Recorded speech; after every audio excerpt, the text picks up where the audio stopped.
Hello, welcome to today's astrology study group. And we are going to look at relationship astrology or relationship analysis, however you want to put it. And there's a few ways of looking at two people. And they could be, of course, people, it doesn't have to be romantic.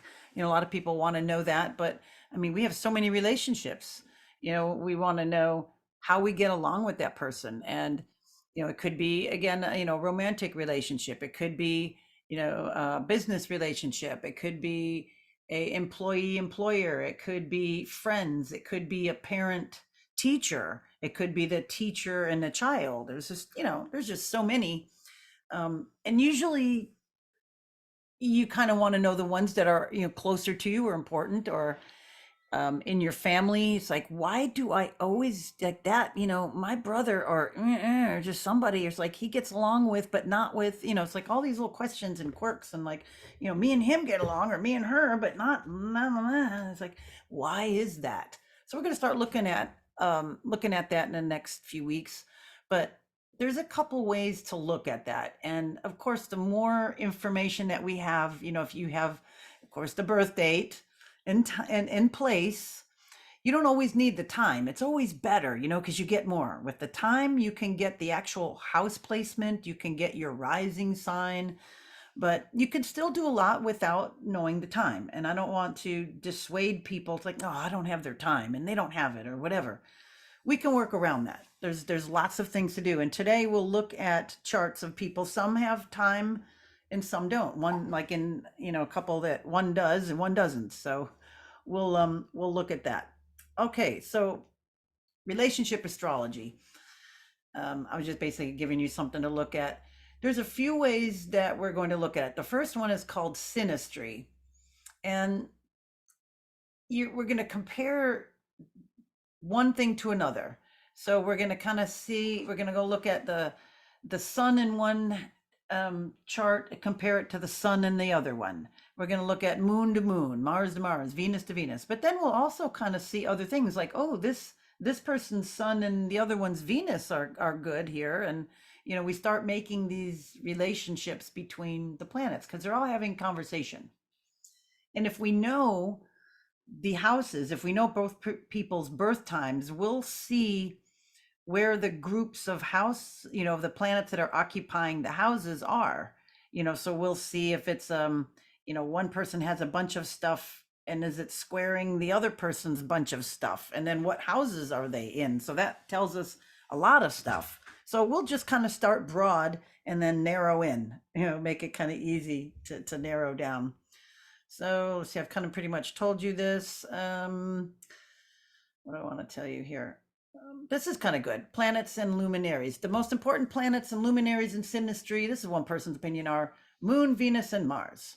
I like to kind of look at all the personal planets, and that's Sun, Moon, Mercury, Venus, and Mars. I was just gathering some notes today, and ascendant if you can find it. But I'm going to read through a little bit of this, and then I'll ad lib my own thoughts on it. But Moon rules emotion and the way each individual responds naturally, making it an important factor in this. Is like I was gathering this for love information, or any you want to know how somebody emotes. Are they calm, cool, and collected, or are they all over the place emotionally? Right. Venus rules, love nature. It values money, and it determines what type of partner a person is attracted to. The sex drive is represented by Mars, and energy too, because again, we're not just looking at romantic relationships. So the energy of the person, where they want to put their focus. So making this plan extremely influential. When this is again, I grabbed you some stuff for romantic. A lot of people always know that for determined sexual compatibility, right? Is like, one person's a wet blanket and the other one's a firecracker, right? The sun and the ascendant are also critical factors in synastry. The core personality of each individual is expressed by placements of the sun sign, while the outer demeanor is expressed by each person's ascendant. So what makes the sun and ascendant so important in synastry is that they are more immediately recognized than any other planets when two people first meet. In the beginning, people are attracted to each other on the interactions between their sun signs and ascendant, That's all you really see or know. That's your outer nature. It's kind of how you respond. So it's only after two people have interacted for a while that the traits of the moon, Venus, Mars sign become apparent. Basically, the sun and ascendant attract two people to each other, while the moon, Venus, and Mars determine whether attraction is strong enough to sustain a relationship and other things. So we're just kind of starting on that. All right, aspects. Basically, aspects, and this is just, I just grabbed a little bit of this. I got better. Where is it? I want to show you. Oh, we'll get back there. Okay, anyway, aspects are, I'm going to go into that more deeper. Let me switch screens for you. I'm going to share this one. Okay, aspects. Basically, I'm going to give you the 6 big ones, and these define everything that we're going to see today. Now, of course, we're going to start broad and then get narrow. So we're going to look at things kind of 6 different ways. So I just got to give you something in your head that you can think with. So we're going to look at things that if they're in the same sign, okay, that's called a conjunct. And if people who share the same sign in a relationship are very similar to those relationships as 6 signs apart. So that something that's in the same sign is similar to something opposite of you. We'll get there in a minute. But this is one of those instant connection sort of relationships. You feel this person is a kindred spirit. You're likely to see many similar qualities in your partner that you find in yourself, those that you admire and those that you do not. It can be like looking in a mirror, but occasionally seeing a reflection of your own faults through your partner's eyes or the other person's eyes. For the most part, it should be an easy flow depending on how self-aware you are. If, however, you're less in touch with yourself and your own flaws, seeing them mirrored back to you can be alarming, but from which can you can have the biggest growth. So just a little bit on that. It kind of depends on signs too. If you have 2 Aries together, that can be a conflagration. I mean, it could be very eruptive and very aggressive or very energetic or very any fire sign can be way different. It could be, you put 2 Sagittarius together or 2 Leos together. 2 Leos, they could just roar and be loud, or they can be real from the heart. There's a lot of commonality, but it can get, real fiery. So it can get very intense, as opposed to having 2 water signs together. It'd be way more calm. It could be much different demeanor. It could be way more emotional, as opposed to fiery or flagrant. And 2 air signs can be just real mental, real investigative. So, it just depends on the sign itself, how that's going to play out. All right, 1 sign apart. When you're born with a sign apart, your relationship is one of a teacher and a student. I think this is kind of interesting. The student will feel as if they have much to learn from the teacher, and the teacher will have an understanding or sympathy for their student that they can't quite explain. You approach life differently, and therein lies the attraction. You have the ability to complement each other when it comes to your strengths. Balance and success in this relationship come from allowing the one who wants to take the lead to lead, the one who wants to follow to do just that. So it'd be like, a Pisces and an Aries together. The Pisces would want to teach the Aries. Aries be this, and then if we went the other way, Aries and Taurus, Aries would be the one to teach the Taurus. Okay. Friendship, 2 signs apart. It would be a sextile. Friendship could come easily between you, even though at times the differences between you can result in a kind of a tension, fight or breakup. But this interesting thing about something's 2 signs apart, it's the same polarity. If it's either 2 outward signs, male or positive signs, or 2 female or feminine signs. Usually, unless something is just like a weird out of sign orb, but this is where you're going to start broad. So they would have that in common. So if it were back to thinking of Aries, Aries would be sextile to both Gemini and Aquarius, because those are 2 signs away. If we took Pisces, Pisces would be sextile to Taurus or Capricorn. And you can just go all around the chart that way and just look at every other sign, and then the ones that are 60 degrees or sextile has that similar relationship. Then there's the ones that are 3 signs apart, which is a square. And this is interesting. This is like a lot of authors, like this one here, both partners will sense an underlying tension when it comes to understanding one another. You approach life from entirely different perspectives and may feel as if your way of doing something is right while the other person is wrong. There can be a sense of being judged. You may think one way while the other person feels differently, and then the pattern flips. Tension can be a good thing if it leads you to be more self-aware, in turn to understanding someone who is different from you. Now, interesting things about this: a square will always have the same quality. So it will always be, if it's a square, it'll always be like 2 cardinal signs or 2 fixed signs or 2 mutable signs apart.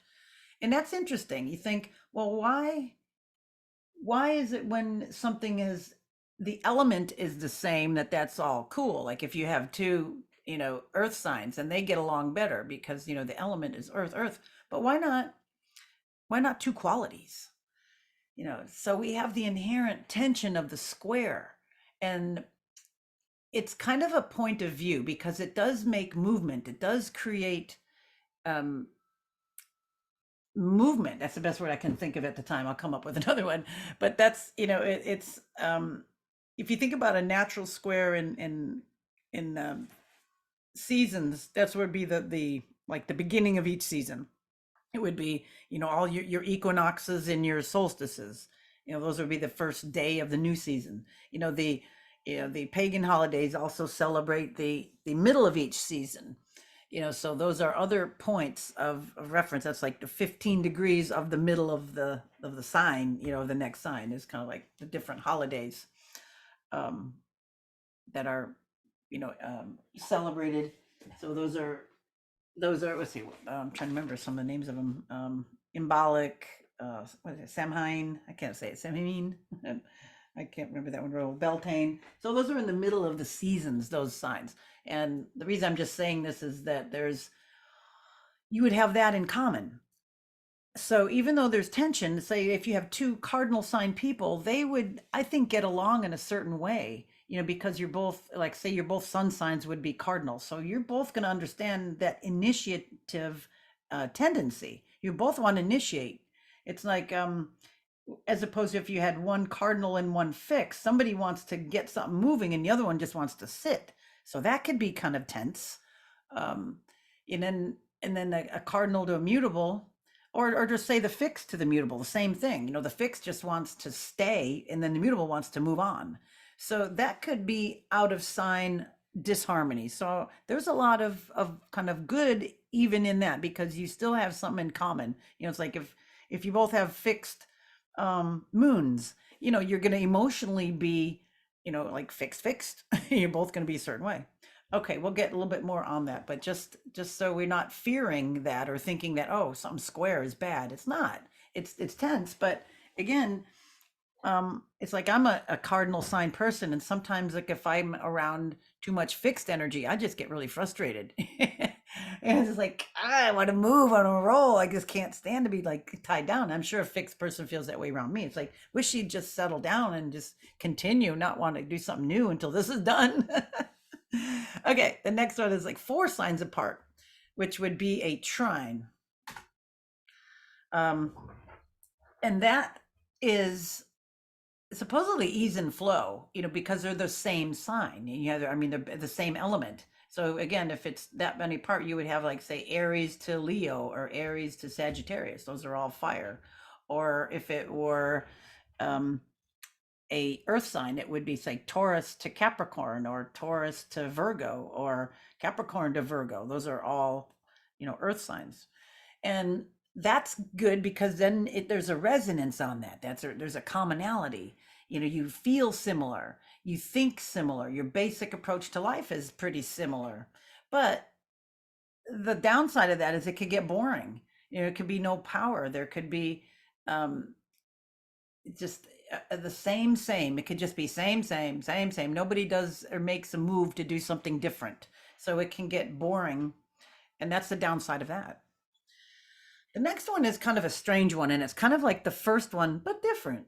It's five signs apart. It's called the inconjunct, or more appropriately, the quincunx, and it's not quite opposite. Okay, so I listed them here for you so you can look at those. So it would be like Aries to Virgo or Aries to Scorpio, where opposite would be Aries to Libra, and we'll do that one next. So if you can't remember the inconjuncts, just always go to the opposite sign and then go to the sign next to that. Okay, so if it were again Aries to Libra, you go, okay, so you go opposite. You know, Aries and Libra opposite. So then what sign is next to Libra on either side? One side, it's going to be Virgo, and the other side, it's going to be Scorpio. So that will tell you the inconjuncts or the quincunx. And that's a weird, it could be mystery and kind of cool, but and then it's strange because there's nothing in common. It's, where, like, if you look at this one here, Aries and Virgo, the first one, Aries is cardinal and Virgo is mutable. Aries is masculine, Virgo is feminine. Aries is fire and Virgo is earth.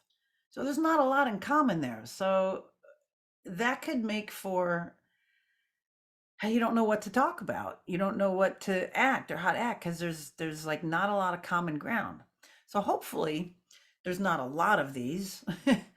um, there's more of a tendency for miscommunications or basically I would say the inability to communicate because there's a lot of differences here. But yet again, that could draw people together. Yep. All right. Six signs apart. And this is your opposition. The opposite, definitely opposites attract. There's always an intensity, that magnetism. And again, we'll see that, oh, this is good. This is those of the same sex will have an underlying envy of what the other person has that you lack, that you lack. The inner urge to copy one another will be hard to resist. So we often find ourselves imitating those of our opposite sign. That's interesting. That in and of itself can stir up difficulty in this relationship as it causes us to look at ourselves truly for who we are. Ultimately, however, that can be the greatest gift in this type of relationship. Being aware of who you are, and allows you to be freer within yourself. So there again, I just listed the six different combinations of Aries, Libra, Taurus, Scorpio, Gemini, Sag, Cancer, Capricorn, Leo, Aquarius, and Virgo, Pisces. So with these, what we do have in common is polarity. So we have Aries as a masculine sign and Libra as a masculine sign. But Aries, and then we also have the quality. So we have Aries as cardinal and Libra is cardinal. But we have a different element. So we have fire and air here, but they're both masculine. So let's look at Taurus and Scorpio. We have Taurus and Scorpio. They're both feminine signs. Taurus is fixed and Scorpio is fixed. Taurus is earth and Scorpio is water. So we have, the difference of the element here that we're going to find difference. Okay, so those are the basic things that I want you to be aware of now. The other way of looking at charts, which we'll look at next week, is called composite. So we're going to go over and look at charts and compare one thing to another. But the other one I just wanted to mention, and we'll look at next week, is the composite, where we'll actually take two charts and mush them together. We'll look at the midpoints of the different planets. So like if we, look at the sun of one person, and then we'll find the sun of the other one, and then we'll get the exact middle point, between them, and that kind of creates a new entity. So when you're with somebody, you have to mold and blend so the two of you actually become something other, another kind of a role. And this is interesting. It's like, you have a mother and this child and they act this way together. And then you got a mother and that child and they act another way around, because it's a whole different energy. So that kind of gets us in a little bit deeper on another level. So these are all great at understanding relationships. So let's look at a few today. I'm going to look at Paul McCartney and John Lennon. And I think, well, we'll just look at them and then we'll look at their combination charts. I think I have, yeah, I think I got a good birth time for them all, or for them too. Let's look at Paul. Okay, so you should see Paul McCartney, and we should notice that he has, um, I would say, a big stellium up in the top of his chart in that real communicative sign of Gemini. So we got the Sun and Mercury and Saturn and Uranus. You'll see them all at the top of the chart, right on kind of his midheaven. So he's out there, lead singer, guitar player, multiple instrument, can singer, songwriter. He plays bass, guitar, I said bass, guitar, and piano, and sings, and has multiple bands, yada yada yada. Would you expect anything less from a busy, Gemini? Just check that out. And he gets along with himself because we have a nice Virgo rising. So we have an air sign. Well, I should say it's interesting. Well, we'll get there in a minute. So he's got all of this air, and then he's got this nice earth groundingness, to all of this air. I think that's kind of nice. And he's got Neptune right there on his ascendant. So he's able to just kind of pull that in. He's just very intuitive with, a lot of this writing, um, just flowing along with music. And then look at this nice little grouping of Leo stuff here. He was born in the generation of Pluto there, but his moon and Mars, out there, emotionally and then energetically. So he's a busy guy his whole life, and that's in this egalitarian house of Aquarius, so it's like to the masses, to the all. All right, so that's just a little flavor of him. And then let's look at John Lennon, because they were kind of I could look at all the Beatles, and it might be fun just to look at all the Beatles and how they interacted together. That would be actually really fun. But let's look at John. He was a little bit the I don't want to say the deeper one, maybe kind of a little different. He was way more out there. And we see he's got this Libra stellium, if we count the node, the north node, but he's got the sun in Libra. He's got his north node, and he's got Mars, and then he's got his Neptune is close by, because they're both born 2 years apart. So they have a lot of the outer planets the same. I don't think they changed signs. I'll have to look. No, it's still there. Okay. So he's got this nice air grouping here, and this is what I want. And then, okay, look back to his rising. He's got this Aries energetic rising sign. So and then he's got this cool, calm, cool, collected air moon. So we remember, and I'll pull up the chart, that Paul had all that little grouping of Leo stuff. So we would expect that to get along with this, but let's look at them together. And I think I have, let's see, Paul is on the inside. Yeah, Paul's chart's on the inside. So this is kind of when it gets interesting, and you might have to bend your head around this a little bit, getting used to two charts. I like to do it this way rather than side by side. You might like to compare them side by side. I can do both, but this is kind of cool because I don't miss stuff when I look at it this way. Look at their because they were born only 2 years apart. Look at their Neptunes. Their Neptunes are almost the same degree, and they're both right on Paul's ascendant, right? This is his rising sign. So John's is like right at that same degree. So they had the same vision. Look at that. I mean, and that's, Paul being the front man, he could put that vision and they're both kind of front men, but I think Paul is like a little, I don't know. They're both front men on different ways. But they could express that. That's pretty cool, right there. We're going to see commonalities. And that was the first thing that just like, boom, look at that. So they can express each other's vision. Okay. Big grouping. I was saying back to John. And because we have both charts now on here, we're going to look at it. This is set to the center one. So we're looking at Paul's ascendant when we look at the center here. And then if we want to find John's ascendant, it's just fit to these signs around here. So we have to go look for ASC. There it is, AS. He's got the Aries ascendant, and it happens to be in this part of Paul's chart. That's all it is. If you have trouble with that, you can tell me, and I'll explain that more.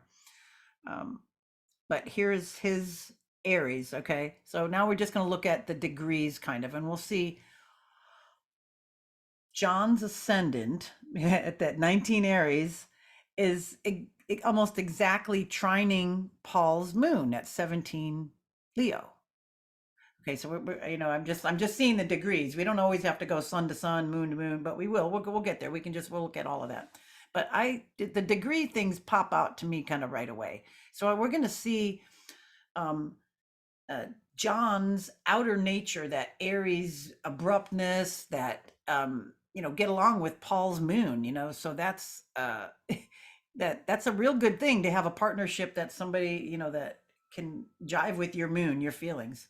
And then let's just go look at their suns and everything. But those things jumped out at me. So we have a Gemini, and then we have a Libra. Where is it over in this chart here? There, down here.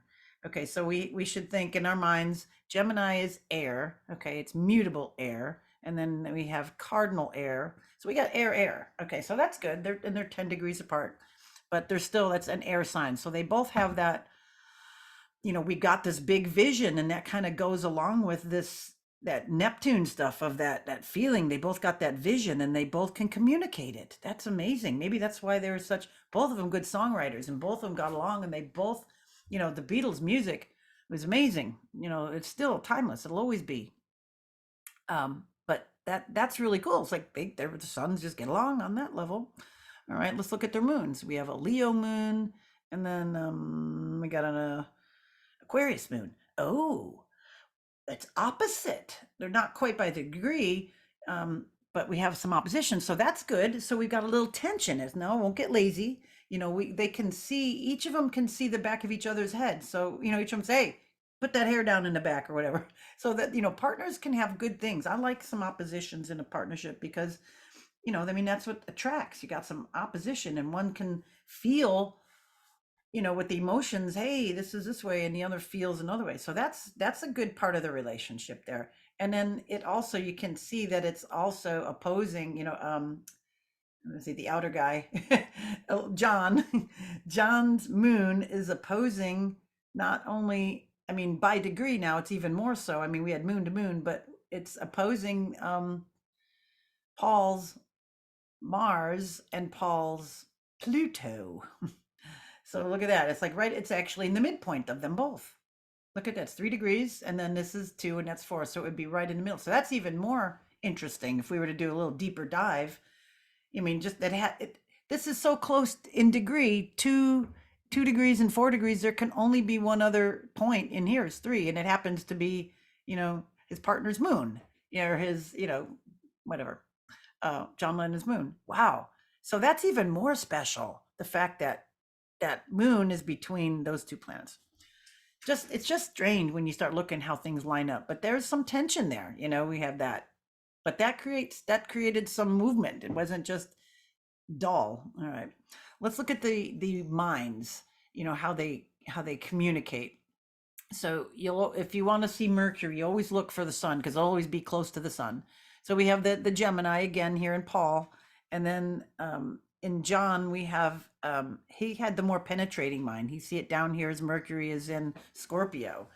So he had that deeper focus, as opposed to Paul being out there. Woo! So their minds were quite different. Those, we have,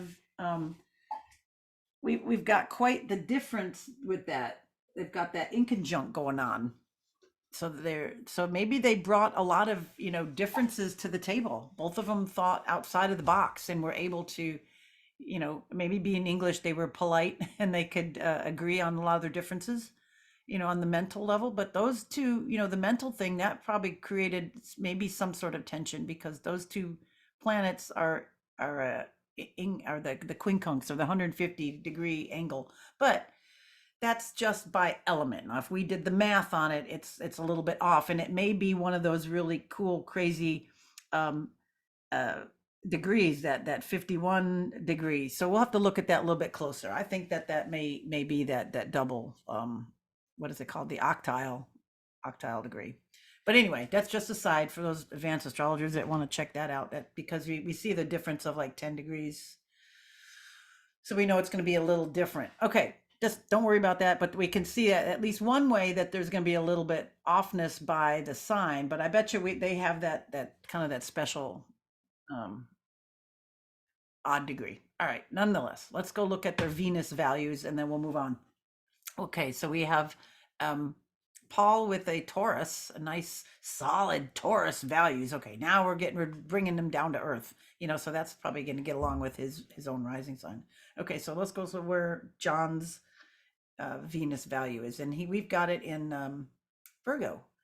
So we have Taurus and Virgo. So we got both earth signs there. So, and they're not by degree, but they have that earthy value. They both value, you know, um, making money, bringing this down to earth, bringing their message to the masses, bringing that realistic, what they're going to sing and write about. They have that common interest in what they want to write and sing about, what they care and deeply about. So that's really good that they value the same thing. That makes for really good relationship. All right. I'm just going to stop here because we can go deeper, but it gives you an idea to start going back and forth. And then you'll see some of the other things pairing up. And we could do just them a deeper dive, which I think I might. I think I might do all the Beatles and just go a little bit deeper into all of them.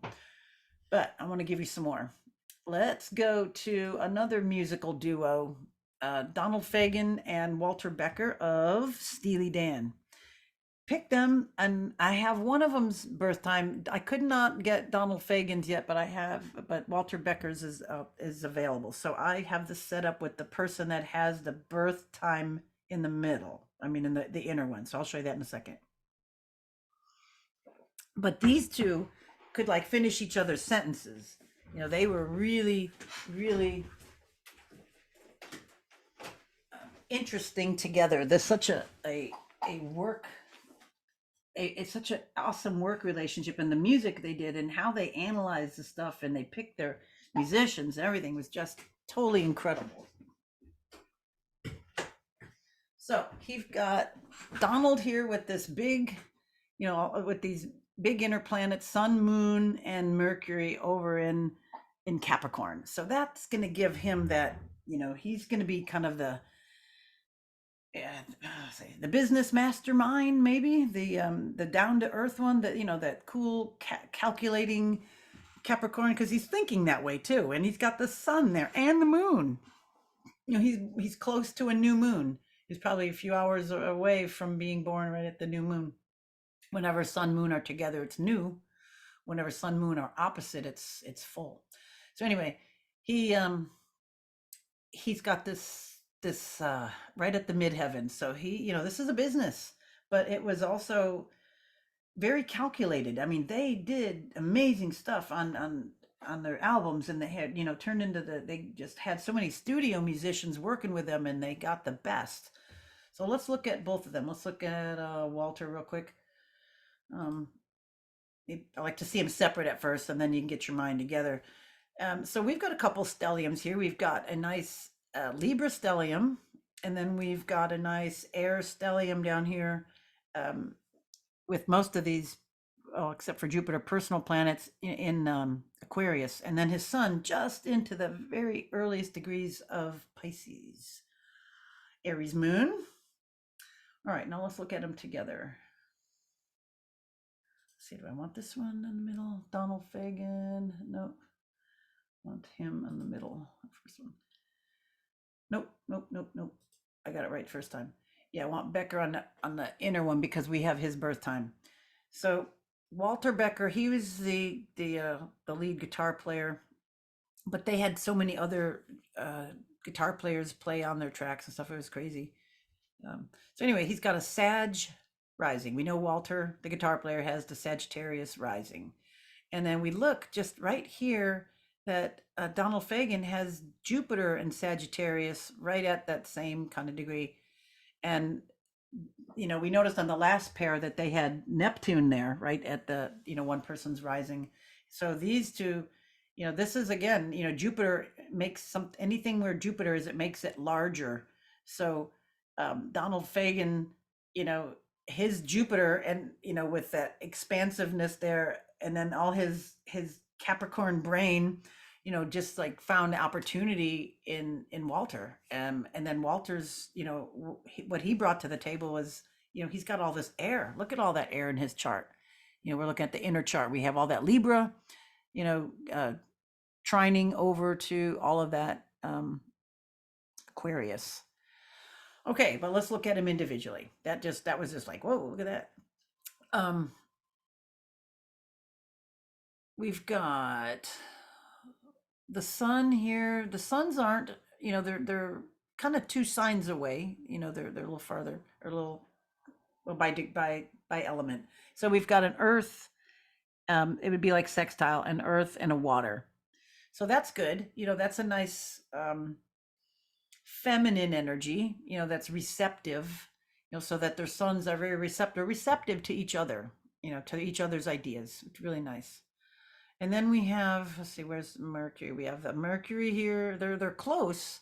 They're both Saturn ruled signs, even though they're not they're semi-sextile by sign, but by degree they're not that far apart. They're only like 13 degrees away. So that's kind of, how do I say it?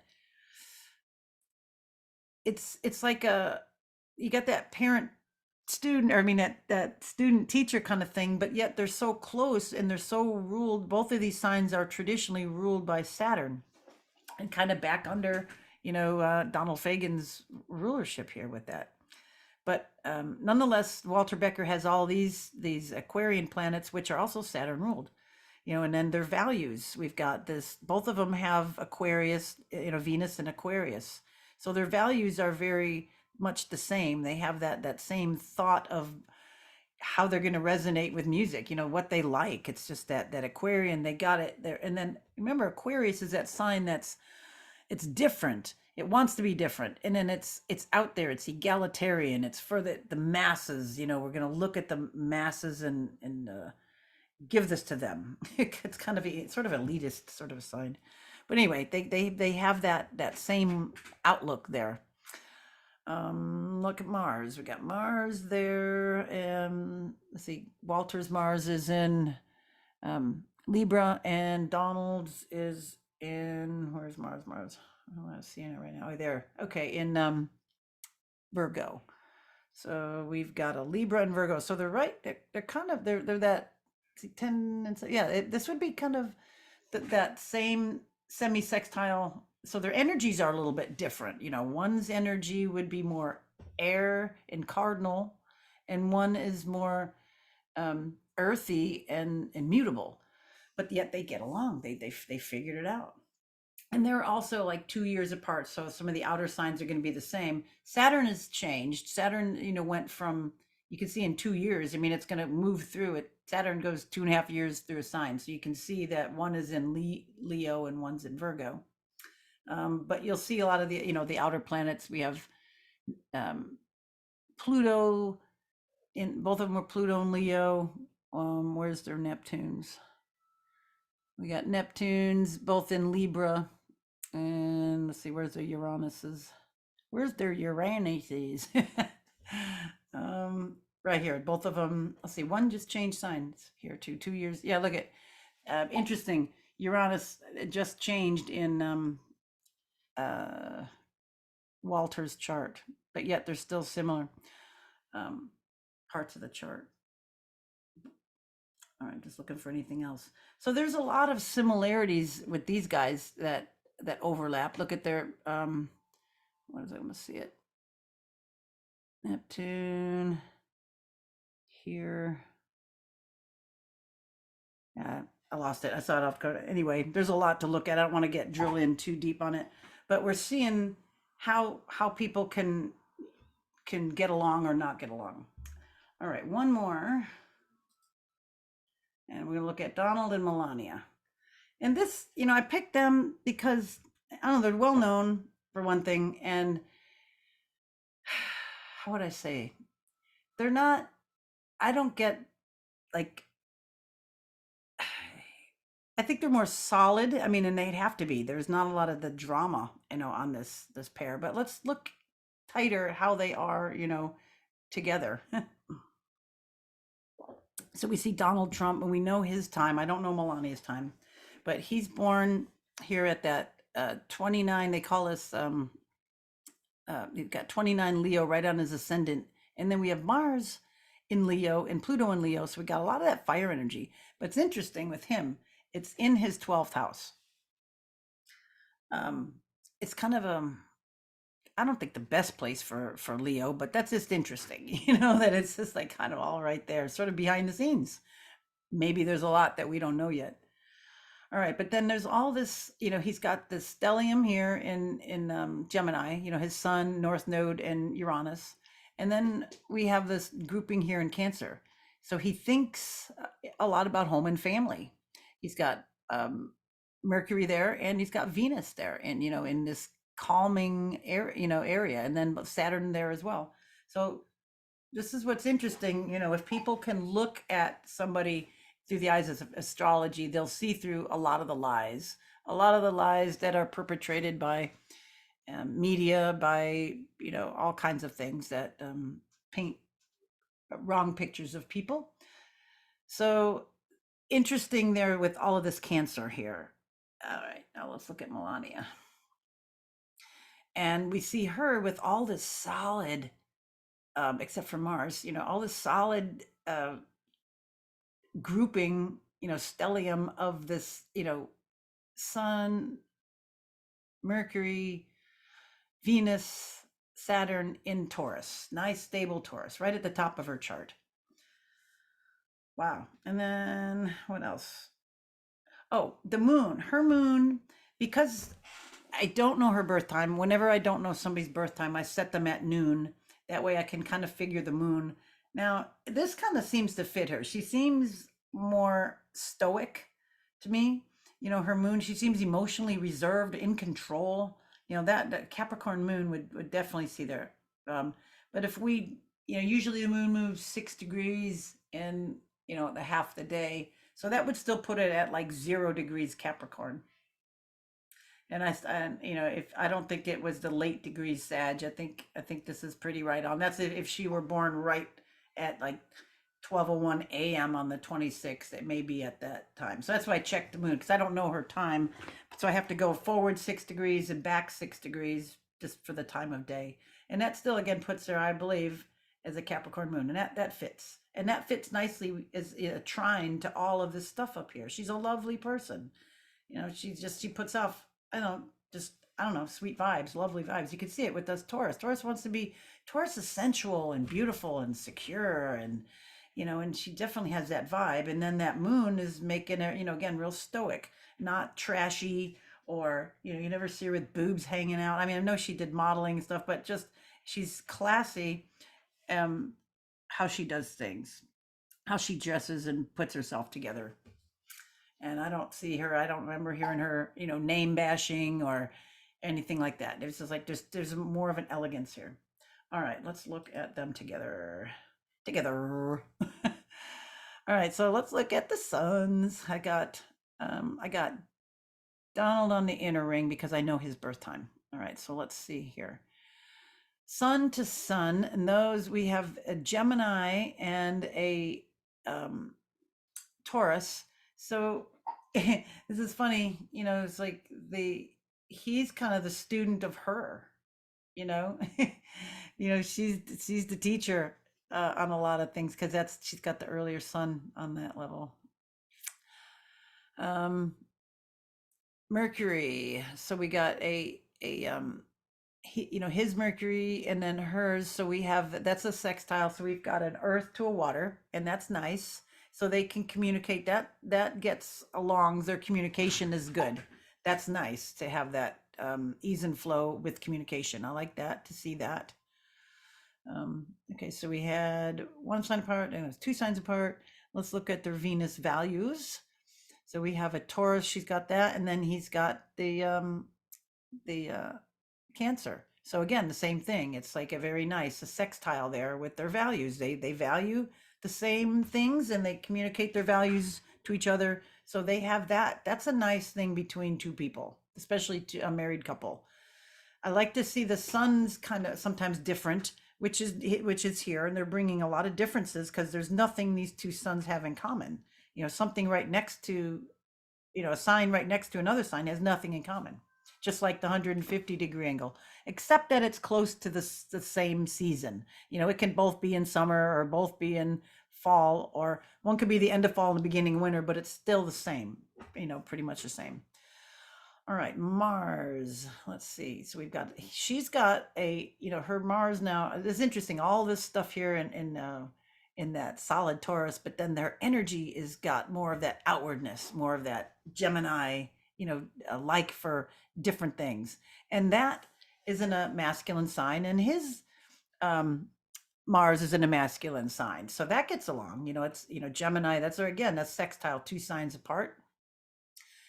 So that is that same thing. So all those inner planets have the same sextile. They're Mercury, Venus, and Mars are all sextile to one another, and that's that's that's nice. It lines up that their energies. They don't fight one another on that type of stuff. Okay, Sun. We did those two. Let's see anything else here.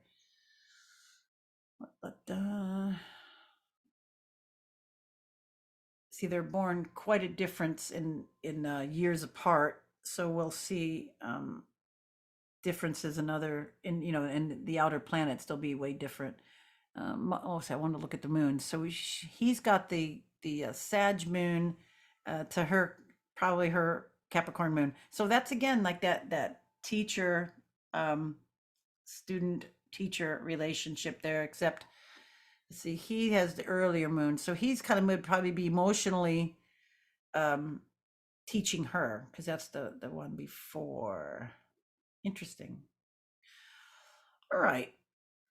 That being said, again, we can go deeper, deeper, deeper, but I just wanted to give you the basic kind of analysis or concept of how you start looking at two people. And you start looking again, you go sun to sun, moon to moon, blah blah, but then you start noticing other things. You can't help, it's like, well, whoa, that's 25 degrees and that's 25 degrees. Oh, or you'll find other things, and um it's just a process. But this way, you compare the suns, because that is your outward expression. That's kind of who you are. Your ascendant is nice, the rising sign, because that's what you project. That's the outerness. And that one thing I read at the beginning, the sun and the ascendant are the two things that kind of come across on any initial relationships. So that would be in any relationship, because that's your sun is your outer nature, and then your ascendant is how you express yourself. It's your front porch. You let people see you, but whether you or not you let them in the front door to see inside the house, which is your sun, it's up to you. So that's definitely a big thing. And then I like to then go to like Mercury or the moon right away, because Mercury is how we communicate. So if you are on two totally different pages, sometimes that doesn't work. So Mercury should kind of be in some sort of harmonious relationship, I think, it's better, because communication, it's all based on communication. And if that is in place, then there's much more ease. One person doesn't have to try as hard, to try to, it's like, hey, I got to walk on eggs with this one. They're going to get upset, or, they get bored easy. I got to make sure I move them along, or, whatever it is. It's nice to not to have to do that. But that's the key when you have something that's out of harmony with somebody else. You go, that's why we don't communicate, because I'm thinking this way and they're thinking that way. So as long as I know that, I can change it up a little bit. I can um, I can know that they're this way, and I'll just remedy it that way. And we'll get, we'll kind of talk about that stuff, but it's just conceptual. It's like, if you know that they think earthy, and you think like in Gemini type of thing concepts, you've got to do some really mental work to bring yourself down to earth. You can't be flying on 10 different topics. You got to stay on one when you're with that type of person. Um, so yeah, that's really good to know. And then if you have kids, you just like, wow, this is how we communicate, or this is how we don't communicate. This is why we bash heads, because me and this one are square here, and me and this one are trine. That's why we buddies. And you're like, oh, this is why mom has favorites or whatever, because people see that. People see, oh, you guys get along. It's like, well, yeah, we're both this way.